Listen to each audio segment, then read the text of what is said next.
Well, thank you very much for the introduction.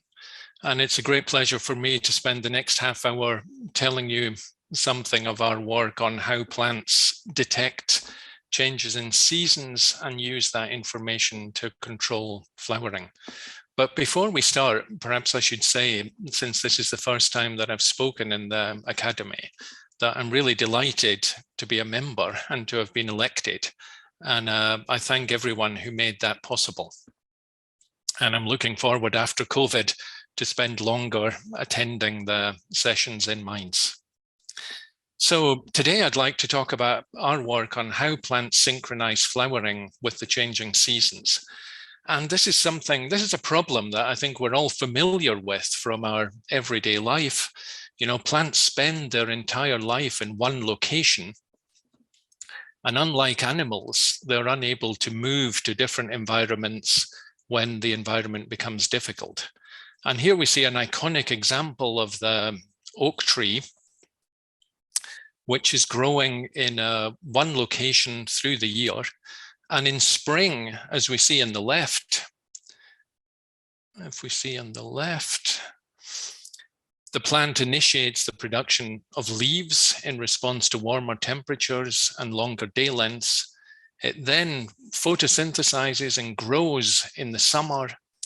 And in autumn, it can already anticipate the onset of winter conditions. It initiates senescence of leaves. The leaves then fall and it sort of goes dormant during the winter. So this is an iconic example then of how plants detect seasonal change and use it to regulate their growth and development. But in fact, this affects many aspects of plant life. And there are two particular stages in the plant life cycle that are heavily influenced by environment. One is the decision to initiate growth in the germination of seeds, which is very much influenced by light and temperature. And once the seed germinates, the plant will grow vegetatively when it has not yet made the decision to reproduce. And then again, in response to environment and the age of the plant, and particularly seasonal environmental signals such as day length or temperature, the plant will initiate reproduction with the formation of flowers and then produce seeds. And it's this stage that we're particularly interested in. How do plants detect seasonal change to initiate the formation of flowers? And when this occurs, as we'll see later, the plant undergoes characteristic changes in the growing tip of the plant.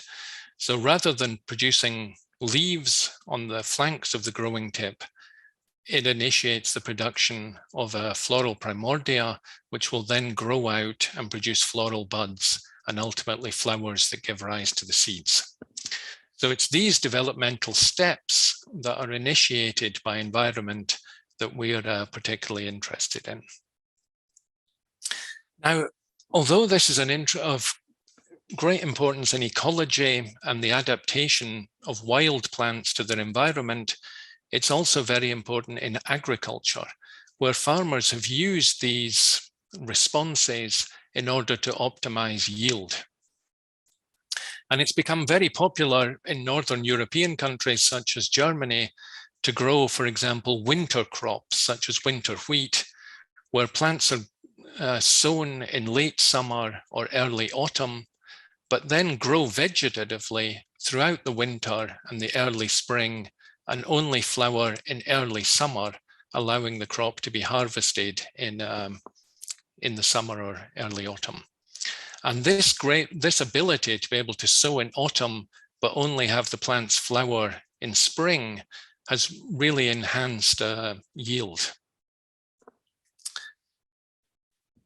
So this illustrates another point in the history of our crops, many of which arose in Mediterranean or tropical environments. So barley and wheat, for example, were domesticated in the Middle East in this so-called Fertile Crescent around 10,000 years ago, and then were spread by Neolithic farmers north and eastward from this location.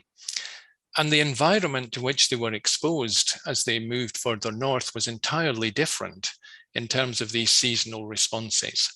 So we can see here that it was important for crops also to adapt to new environments in order to optimize yield and to be applicable to domestication.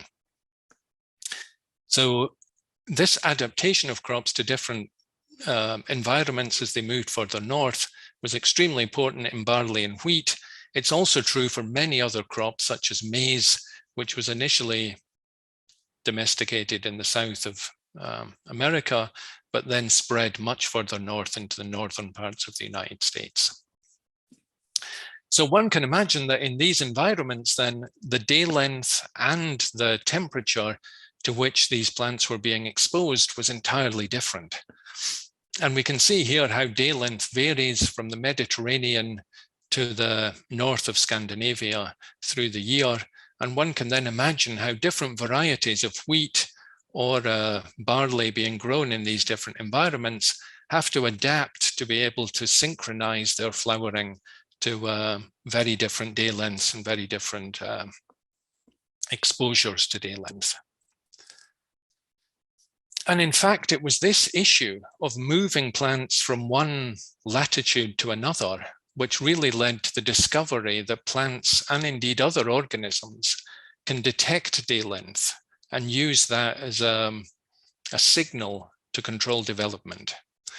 And this was first described actually in any organism in this classical paper from 1920, which was published by Garner and Allard. And their observation was that a variety of tobacco called Maryland Mammoth, which was growing in the southern part of the United States as a crop plant, would flower relatively early during the summer as a pretty small plant, here smaller than 1 student. But when they transplanted this same genotype to the northern part of the United States, close to Washington, DC, where they were growing, where they were working, the plant never flowered during the entire summer season. And it grew to an enormous height and just produced huge numbers of leaves without forming any flowers. And if one reads this paper now, one can see their difficulty in being able to explain this difference in how the same variety of the same species behaved so differently in different locations. And they try many different very different environmental signals before they conclude that actually this difference is caused by differences in day length. And this plant flowers early when it's exposed to short day lengths in the southern part of the United States. But if exposed to northern, if grown in northern latitudes where the day length is longer, then the plant never flowers. So it requires short day lengths to flower at an early age. Now, in order to identify the mechanisms that underlie this type of day length response, we used a model species, which is called Arabidopsis Taliana. And this shows the seasonal responses of Arabidopsis. Now, this is a very convenient model species because its life cycle can take around 8 to 10 weeks when it's growing in the greenhouse, which makes the life cycle very rapid and makes experiments relatively quick. It also contains very small amounts of DNA per cell, around 1% of the DNA of a wheat plant, for example. So this makes genetic experiments and the isolation of genes that control particular traits very much more straightforward because the amount of DNA per cell is so much smaller. For our purposes, Arabidopsis was also very convenient because it shows very clear responses to seasonal cues. Rather like we saw in the example of wheat plants growing in the field, the plant germinates in late summer or autumn. It will then overwinter, growing vegetatively, and then it flowers in spring after it's been exposed to low temperatures and when it's exposed to long day lengths of spring. It then produces as many flowers as possible, sets seeds, and dies. So today, I don't really have time to talk about the mechanisms that influence response to temperature, and I'm going to focus on those that are important in response to day length. So how does this plant detect day length, and how does it use that information to control flower development? Now here, physiological experiments to address this question had been done before anything was known about the molecules that control this response. And here is a classical model that was proposed by Erwin Bühning in the 1930s, which he called an external coincidence model. And really his contribution was to propose that the timekeeping mechanism that allows plants to detect day length is conferred by a circadian clock.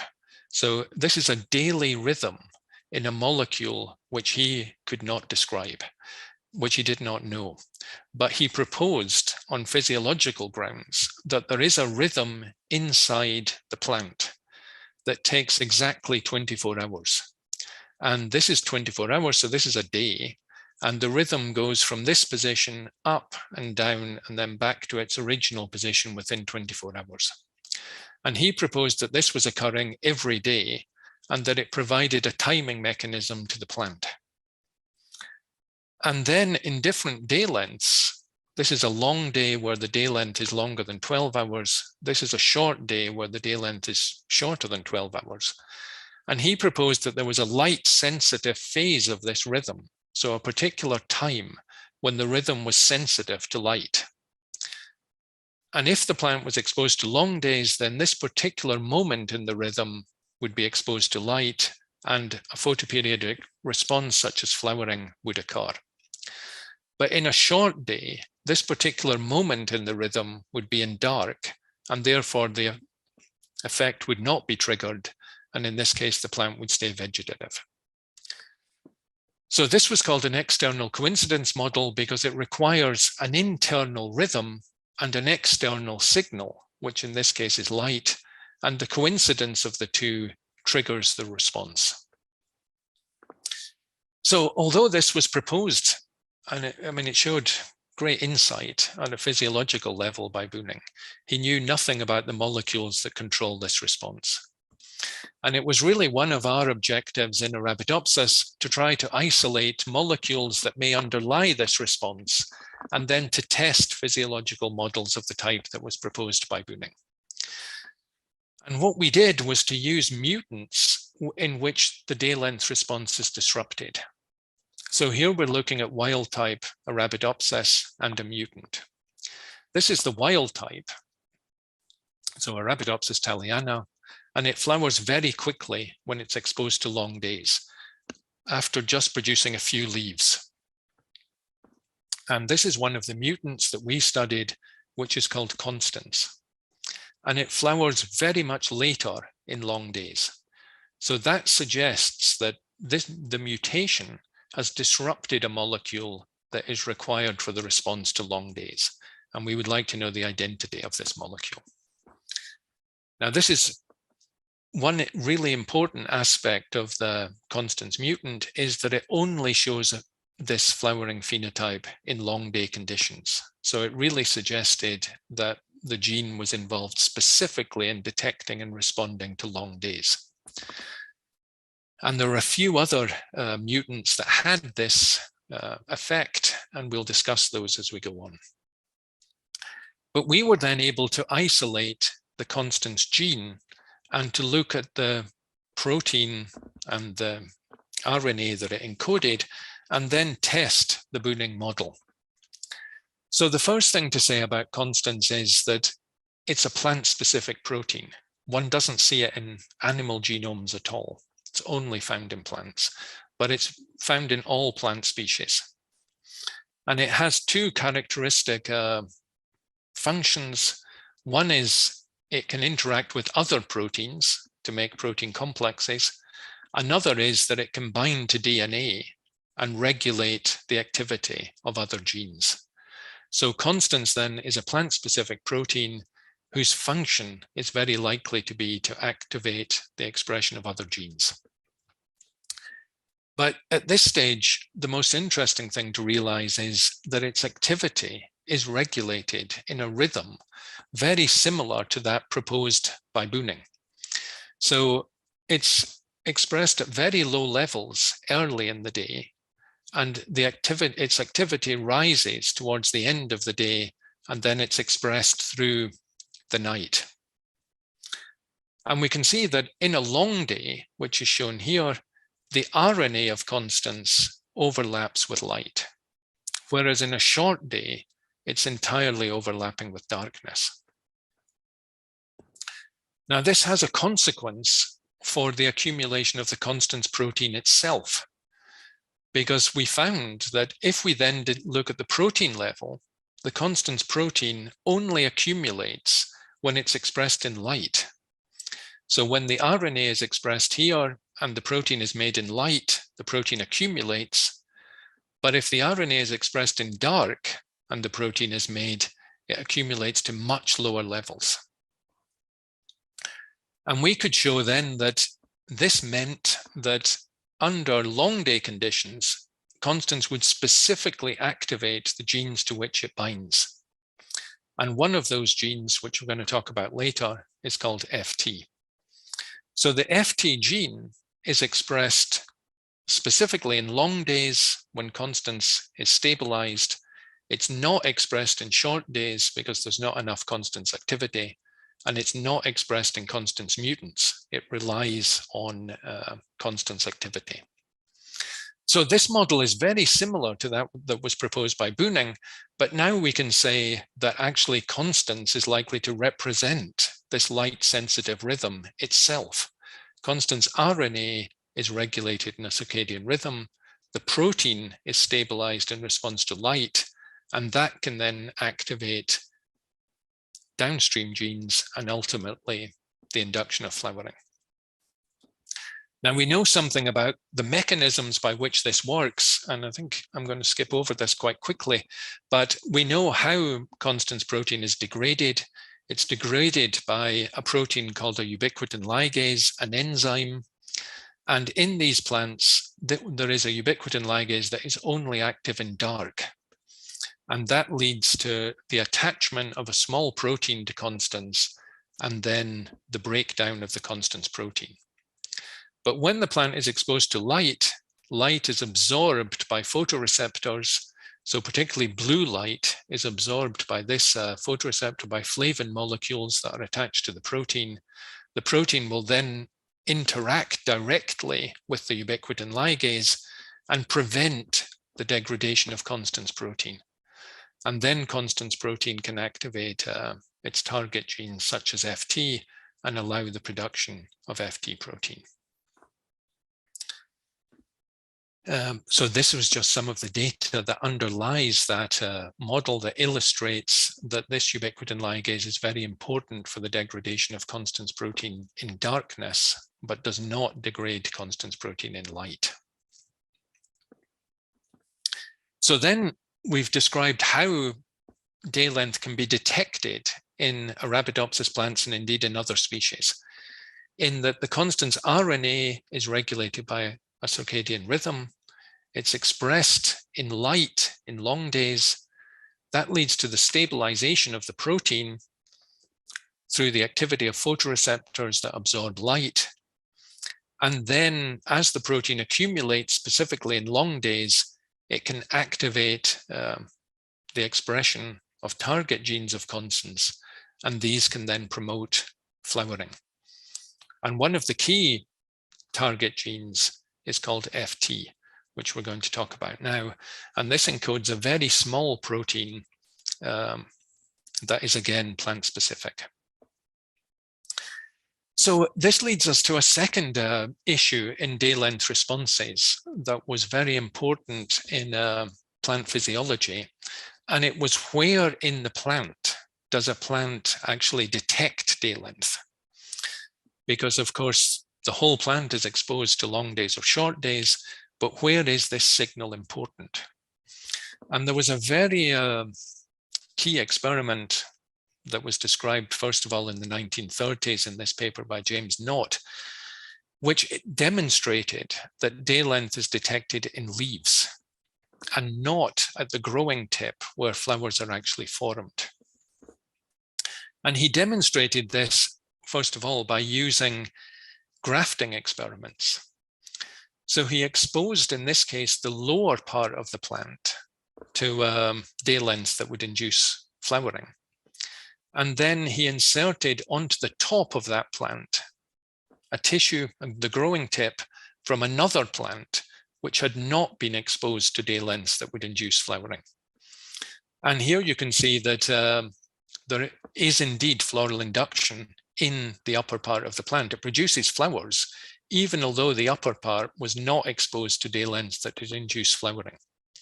So he concluded from this that a signal is made in the leaves in response to day length, and it can move through this graft junction into the upper part of the plant and induce the production of flowers.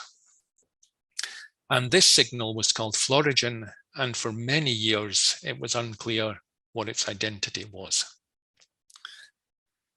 Now, it was gratifying that after we had isolated this constans gene and looked at the FT gene, we could show that they're both active in leaves. So indeed, consistent with what had been proposed on physiological basis, the response to day length that seems to occur in leaves. We could show that constans is active in leaves and FT is active in leaves. And you can see here they're active actually in the vascular tissue of the leaf. And if we look at the precise cells in which those genes are active, this is a FT protein now, and it's fused to a fluorescent protein from jellyfish so that we can actually detect the protein in the cells of the plant. And we can see that FT is expressed in these very specific cells. And this is another gene which is known to be expressed in the vascular tissue. And we can fuse that to a fluorescent protein of a different color. And then we can show that both of these genes are expressed in precisely the same cell, which if we overlap the two turns yellow here. So in this cell where the SUC2 promoter is active, the FT gene is also expressed. And these are very special cells in the plant, because this is the vascular tissue that leads from the leaf to the growing tip. And it's important for transmitting sugars, for example, that are produced by photosynthesis from the leaf into the growing parts of the plant. This is called a vein. It's the phloem. It transmits signals from the photosynthesizing tissues to the growing parts of the plant. And directly adjacent to this vein, there's a cell called the companion cell.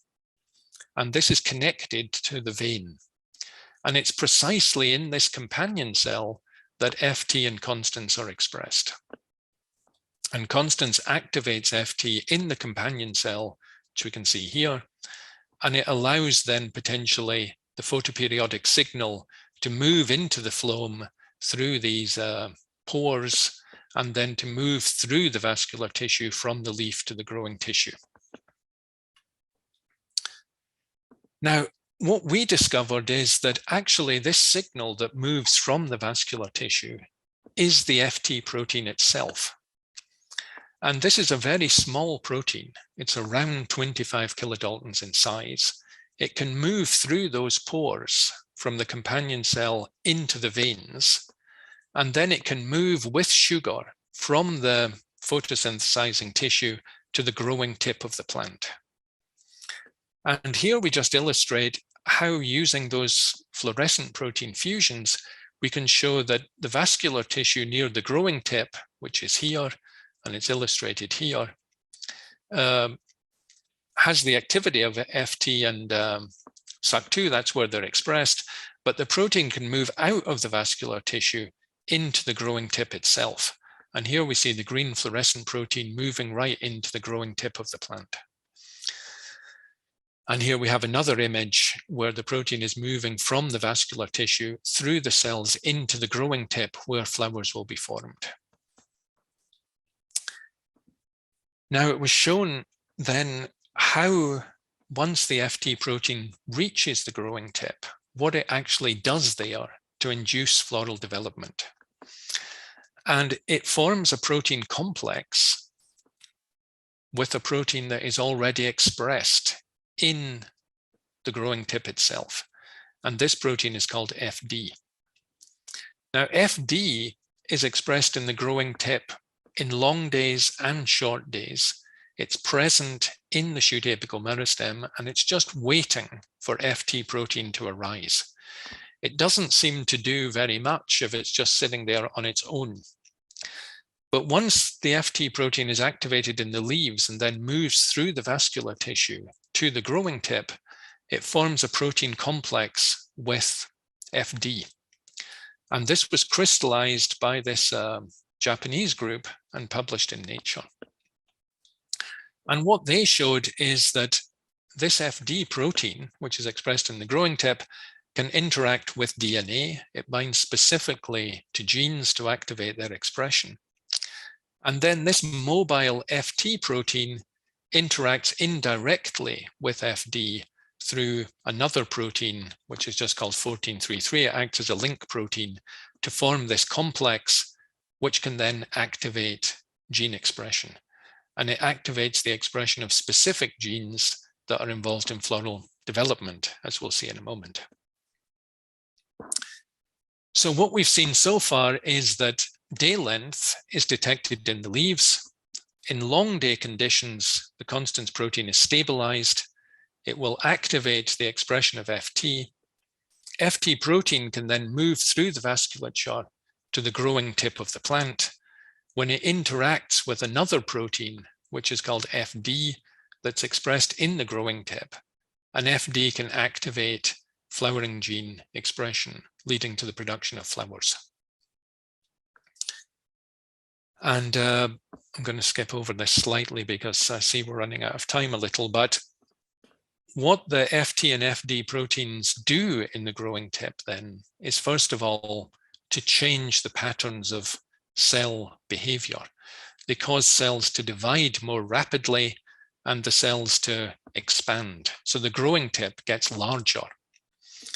And we can see that here. This is wild type Arabidopsis Taliana. Here we've taken images of the growing tip, either growing in short day conditions or after transfer to long days when flowering is induced. And in these images, we can identify every cell in the growing tip, and we can measure their size and number. And what we see here is that once the plant's exposed to long days and the FT protein is made, the growing tip gets much larger, and it also changes in shape, becoming much taller, and then it initiates the production of flowers. And this really requires the FT protein to reach the growing tip, because if we analyze an FT mutant in a similar way, we do not see these transformations in cell size and cell number. It also activates very specific genes. So this FT-FD complex activates very specific genes that are expressed in the floral bud at the earliest stages of floral development. And they tell that bud to become a flower. So here we see a gene that's stained here in green. Again, it's fused to the green fluorescent protein.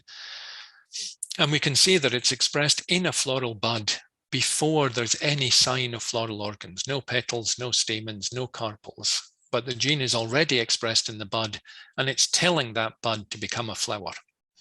Because in the mutant of this gene, the bud does not become a flower in the normal sense. So FT and FD activate genes such as this that are active in the bud at very early stages of development and tell the bud to become a flower.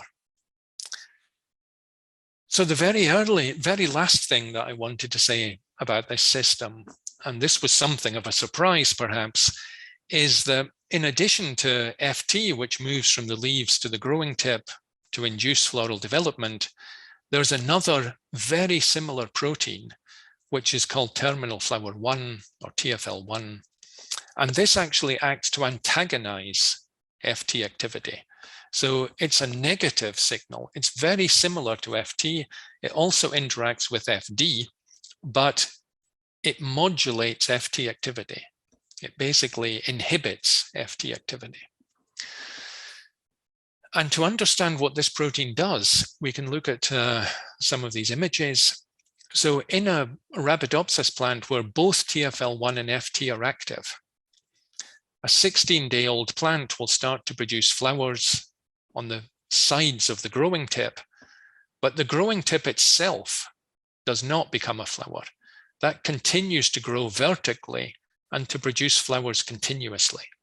So the plant will produce many flowers and seeds in an inflorescence.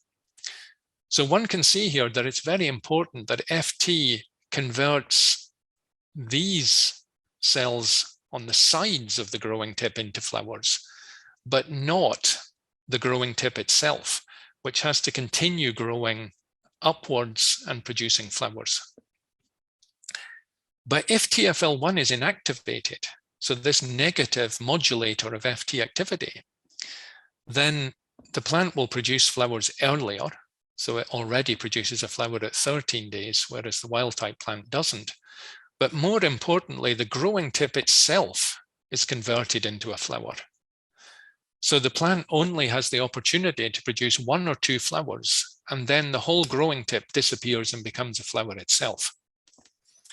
And we can see that here. So this is the wild type Arabidopsis that produces many flowers in the inflorescence. This is the TFL1 mutant, where the growing tip has changed into a flower, and then the shoot can't grow any further, so it can't produce any more flowers. And this can, of course, happen in different plant species. So there are examples of this, for example, a tulip, where the whole shoot is converted into a flower. And this is basically what the TFL1 mutant looks like. So this repressor of FT activity has a very important function in plants like Arabidopsis in ensuring that the plant continues to grow after flowering and to produce as many flowers as possible.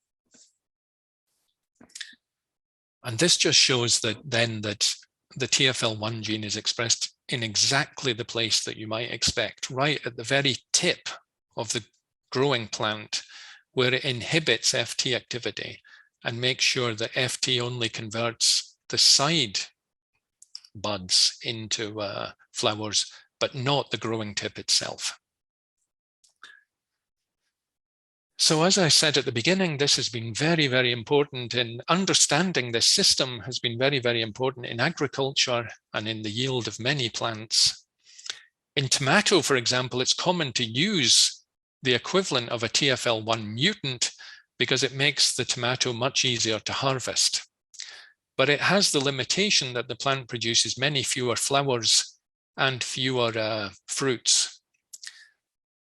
But breeders found that if they lowered the strength of the FT signal by either inducing weak mutations in FT or weak mutations in FD, so that the activity of FT and FD was lowered, then the plant would produce more flowers because the tip didn't convert into a flower as early in development, and more fruits. So one can see here how by manipulating this system, you can really modulate the yield of this important crop plant. And very similar issues were found in other crops such as barley, rice, maize, and potato. So then what I've tried to explain today is how plants detect seasonal changes in day length by stabilizing constant protein, activating expression of a signal FT protein that's made in the vasculature. It moves to the growing tip. There it can interact with FD to activate flowering genes that allow flowers to be formed specifically on the flanks, on the side of the growing tip. Because TFL1, this related protein, is expressed at the growing tip itself, and that prevents FT from converting the growing tip into a flower. But if TFL1 is not present, then the growing tip becomes a flower and the whole shoot terminates in the production of a flower. And then finally, what we've said today is that plants spend their lives at one position and have evolved complex responses to their environment, something that we see every day and is particularly important at this time of year as plants start to recover from winter.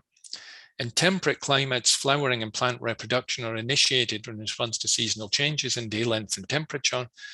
And today I've focused entirely on day length because we just didn't have enough time to discuss how they detect winter temperature. Day length is measured by this external coincidence model that was proposed initially by Booning in the 1930s, and which we now understand at the molecular level based on the activity of this Constance gene and its protein. This is detected in leaves, and particularly in the vascular tissue of leaves, and in a very specific cell type that's adjacent to the phloem that connects the photosynthesizing tissue to the growing parts of the plant. And there a small protein is made that can move to the shoot tip, where it activates gene expression that leads to the production of flowers. Winter temperatures and day length converge on the same genes. I didn't discuss that today. But day length responses are also important in agriculture. And I showed how they've been important historically in being able to move crops from their original locations into temperate regions where they've become very important in agriculture. But also now that we understand the molecular basis of this system, by introducing mutations into the genes that we've identified in crop plants, we can maximize yield. And we showed how that was important in tomato using that example. And so I'd like to thank the many people in my group and the many collaborators we've had in different groups who've contributed to this work over many years, and to our different funders here in Germany and also in the EU. So thank you very much. Yes, thank you very much, Mr. Coupland, for this excellent presentation. And I'm quite sure that there are a number of questions for the upcoming discussion. I'm switching now to German language again. Liebe Kolleginnen und Kollegen, ich bin sicher, es gibt eine Reihe von Fragen. Hier haben wir schon die erste Frage von J. Namen kann ich leider nicht erkennen, aber bitteschön. Ja, hier ist Jürgen Jost. Ach, Herr Jost. No. I guess it's usual that I'm among the first people to ask a question. Well, thank you. But anyway, thank you very much for this interesting talk. In fact, I have more than one question. First of all, from an abstract perspective, you have very interesting regulatory mechanisms that can be described and analyzed in information theoretical terms. Yeah, and in particular, you have what is called complementary or synergistic information. On one hand, you have within the plant what to do, and then there is an external signal that tells you when to do it or under what circumstances to do it. And it is kind of a paradigmatic case of such a information theoretical combination of signals or instructions. And exactly, yes. I suppose you have also analyzed that within your group in informal terms. Well, yes, you can manipulate both sides of that. You can manipulate the circadian rhythm itself, and you can manipulate the external signal, either by manipulating the time at which you provide light. So there are actually mathematical models, particularly for the timing mechanism, which is based on a feedback loop that generates this 24-hour time point. And you can actually introduce changes in that timer so that it cycles much more quickly or much more slowly.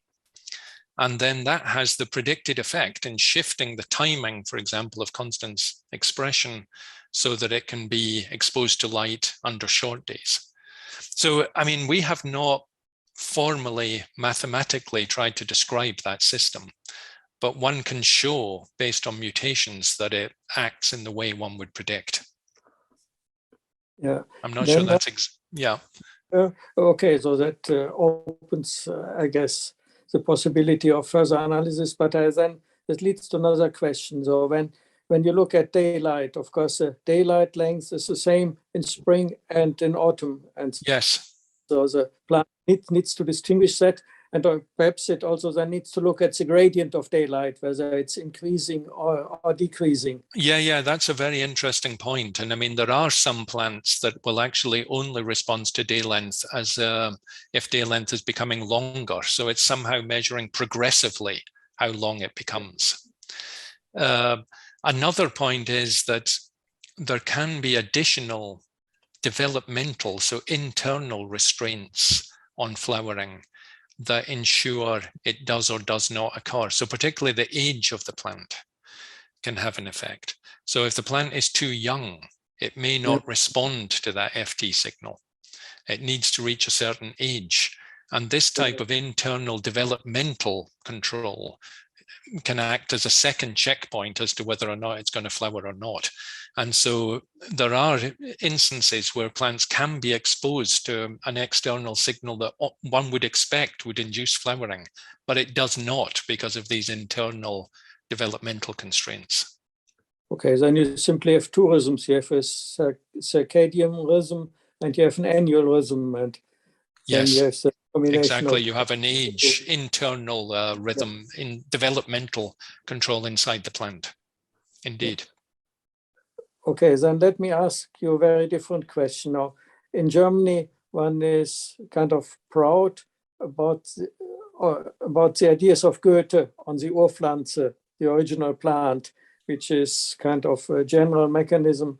And in some sense, you're detecting general mechanisms that seem to work in all kinds of plants rather universally. And so what would then be your response to those old ideas of Goethe? Well, I have to say that, I mean, we talked a bit about Bühning and his insight, but actually Goethe also had great insight in the development of flowers. One thing he proposed was that floral organs were modified leaves. Yes. And actually that turns out to be a really insightful comment, because if it was shown actually about 10 years ago that if you introduce many mutations into Arabidopsis in those types of genes that are expressed very early in the floral bud to convert the bud into a flower, if you inactivate those genes, then actually the flower will develop into a leaf, a very leaf-like structure. So it becomes a flower, sort of knows that it ought to become a flower, but the floral organs, rather than becoming petals or becoming the sexual organs, they become leaves. And you get basically a flower that's made entirely of leaves. And there was a lot of discussion at that point about how insightful Goethe had been in realizing, you know, and coming up with this idea that flowers were modified leaves. Yeah, so thank you very much for this very interesting. Thanks. Die nächste Frage kommt von Herrn Wasilewicki. Thank you very much. Thank you very much, Mr. Coupland, for the insightful presentation. Thank you. So I have probably two questions. One is a technical one. The flowering is very different depending on the species, right? We have now, for instance, we see already flowers like, I don't know the English term, like Schneeglöckchen, Krokus. Yeah, exactly. Snowdrops. Snowdrops, yes, thank you. So while other plants are still dormant and waiting, so there must be another mechanisms which is species specific, right? Yeah. To activate the flowering depending on the species. Do we know anything about this mechanism? Well, in many of these plants, so, you know, understanding how this works in Arabidopsis and in crops has been very much based on genetics. You know, this ability to isolate mutations and then isolate genes and then ask, what does the gene do? And in plants like snowdrops, I mean, there is absolutely no genetics. So we have no idea about really the underlying mechanisms. But one thing I would say based on physiology, and we didn't really talk about it much today, but temperature is very, very important. So that's one thing that is allowing this to happen. And then some plants they induce dormancy at a later stage. So you can see that in trees, for example, where they respond to day length the year before, and they undergo flowering in the autumn and they produce a floral bud. But then the bud arrests and it will not actually grow out and produce a mature flower until the following spring. Right. So in that case, the process that I described today of responding to day length and producing a flower actually happens in autumn in response to day length, but the bud is arrested, and then it only grows out when the temperature gets warmer in the spring. And in snowdrops, it wouldn't surprise me if it were something like that. You know, it's flowering so early, the floral bud is probably dormant. And then as the weather becomes warmer in the early spring, it actually just germinates and flowers. But it's one of the questions I often get, that trees sometimes flower before they have any leaves. Right. So how could the signal come from leaves? And actually the answer to that is that the signal came the previous summer. The buds were formed, but the bud didn't grow out until the following spring. And then as the weather became warmer, the bud just opened, and there was no need for the leaves to produce the signal because the bud was already present. Was just waiting for the final trigger. Yeah. Right.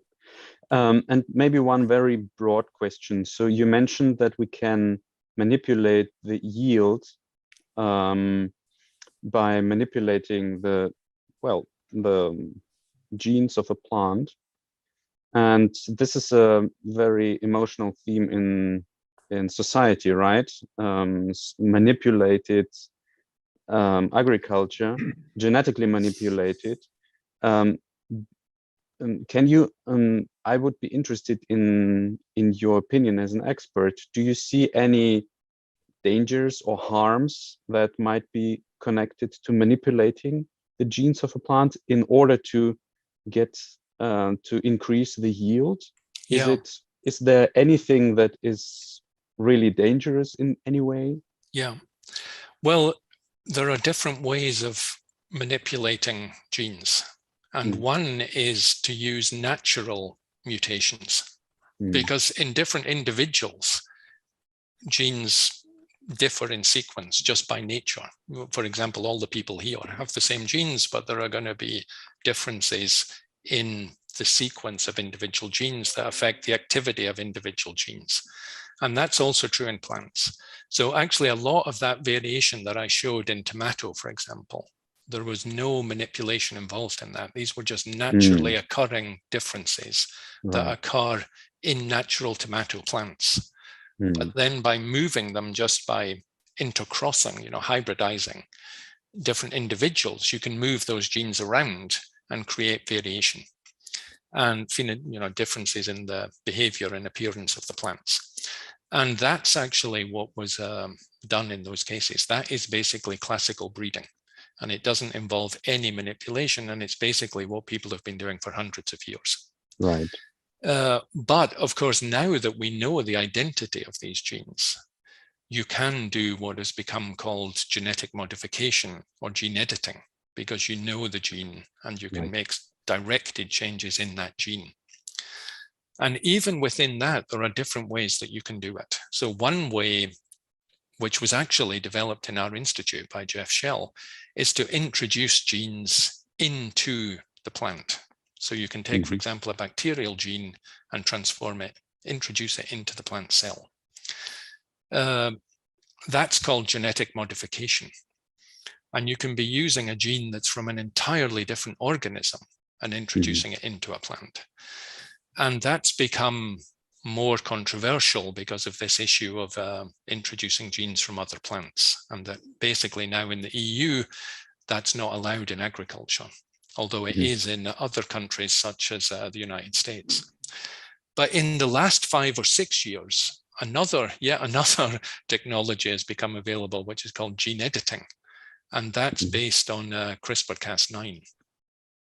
And this is something that's certain to become important in health and in agriculture. And in this case, you don't necessarily introduce a foreign gene.